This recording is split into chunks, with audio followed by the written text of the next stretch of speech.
Hey guys, Dusty here. I just finished my final workout of the week, a 65-minute run. And once I upload it, I'll sit down and break down my training week for you and go over what I thought was good, what I thought was bad, and some things that I'll change for next week. So let me make a coffee, upload my run, and then we'll get to it. Okay, got my coffee. Let's break down this training schedule. So first of all, this week for me was just all about being consistent, and I got in all of my workouts, so that's a big A+. And overall, this week looked like 13 hours and 56 minutes, and that consisted of 5 swims, 4 rides, 4 runs, and 2 strength sessions, which were kettlebell sessions. So as you can see, I use Training Peaks to track all of my training, and this is an awesome program. It's free if you're not already on it.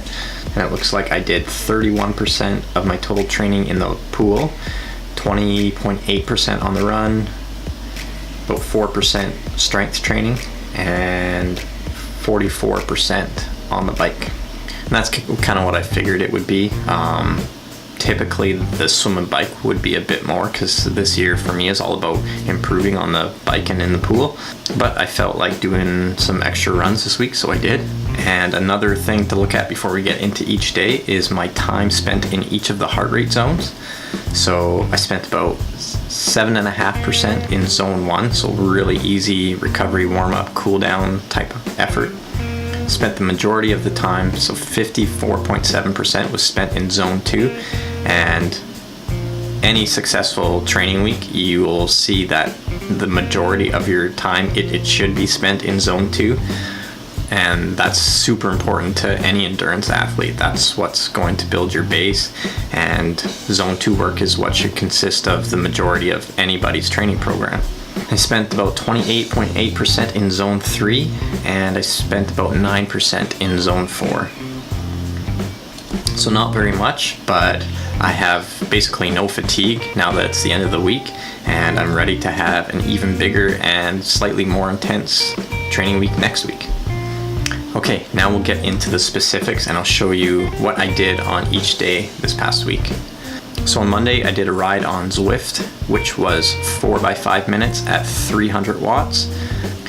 And that workout was great. It felt fairly easy for me, which is good. I've been consistently doing workouts that have intervals at or over 300 watts, so that's good. Fitness is coming along on the bike.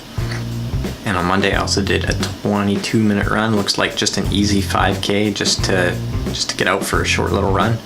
Monday, I did a swim pyramid, so it had a main set of 100, 200, 300, 400, and then back down 300, 200, 100.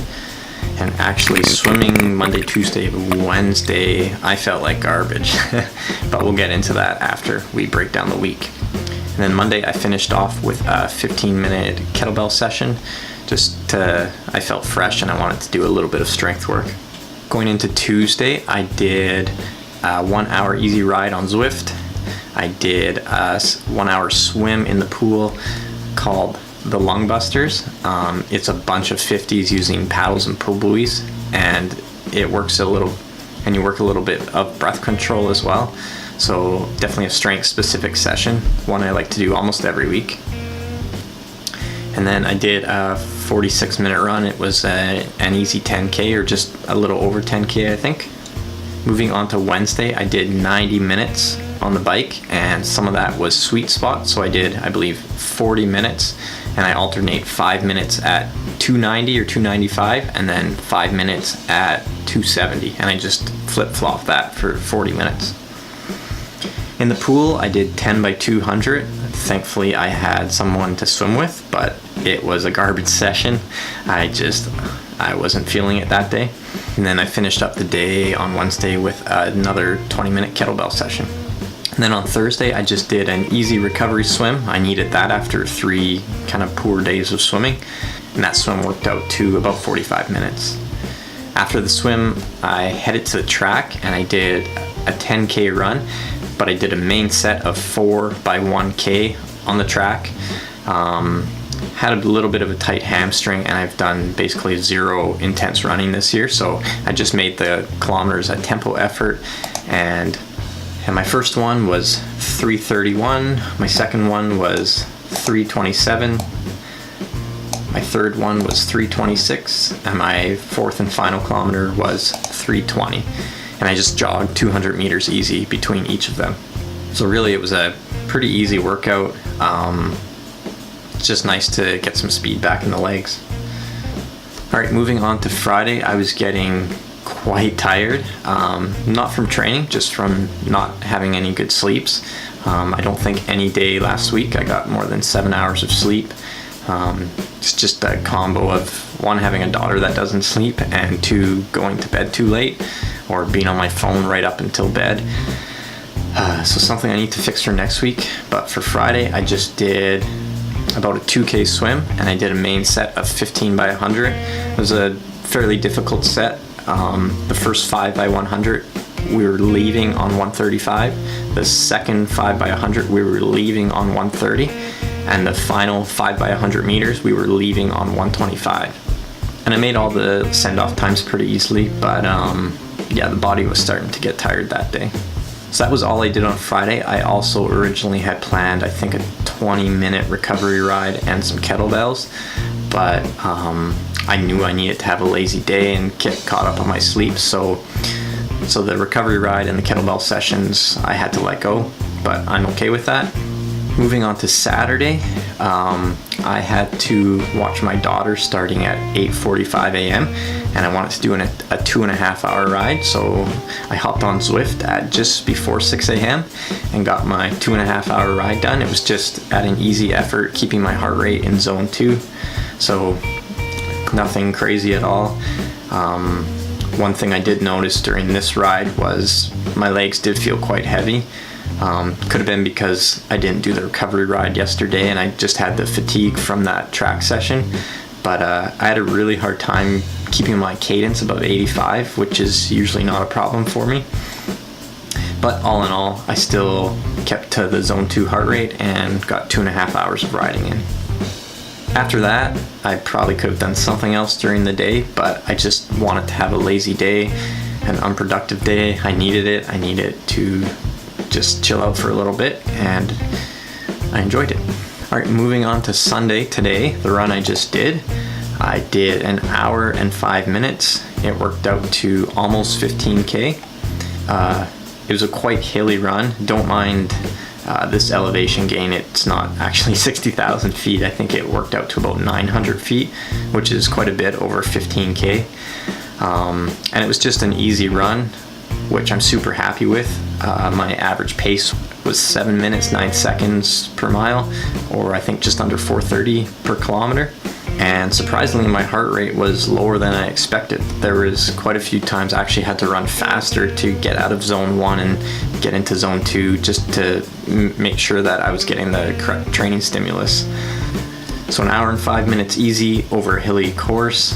I'm still able to keep my average heart rate at 137, so right in the middle of my zone 2. Perfect. And that was my week. That was 14 hours of training. Looks like 4 hours, 20 minutes in the pool, 6 hours on the bike, about 3 hours on the run, and just over half an hour of strength training. Overall, I'm super happy. I got in some great rides. Super happy with where my running's coming, especially considering my total volume this week has pretty much matched what I've done this entire year.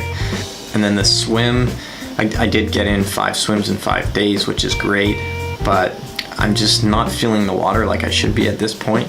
So next week I'm going to go back to doing some drill specific workouts and maybe do a bit more paddle work, anything that's going to help me start feeling the water a little bit better. I just feel like I'm slipping through and my arms are getting quite tired during swimming. I'm pulling out the back early. So I know I have lots of things to work on. I'm going to try to get some underwater footage next Friday. Might do some work with the tempo trainer just to make sure that I'm swimming at an okay cadence. Recovery over this past week was okay. My legs, they feel pretty good. I do have a tight hamstring, but I think I've worked that issue out. For next week, I probably should spend a little bit more time foam rolling, and I need to spend a lot more time sleeping. I'm going to try to get an extra hour to hour and a half every night And if that's not working, then I'm gonna maybe take off some morning workouts and see if I can sleep in a little bit. And if you'd like me reviewing this training schedule, let me know in the comments down below, and I'll do it again next week. But I was thinking next week of also tracking my daily nutrition on Training Peaks as well. So I'll upload everything that I eat, and I think it breaks down the carbs I had, the fat, the protein, and the total calories for each of the day. I'm just curious to know kind of what I'm consuming on a macro level every week. And yeah, hope you enjoyed the video. More videos coming out this week, so if you haven't subscribed yet, make sure to subscribe and give the video a thumbs up if you liked it.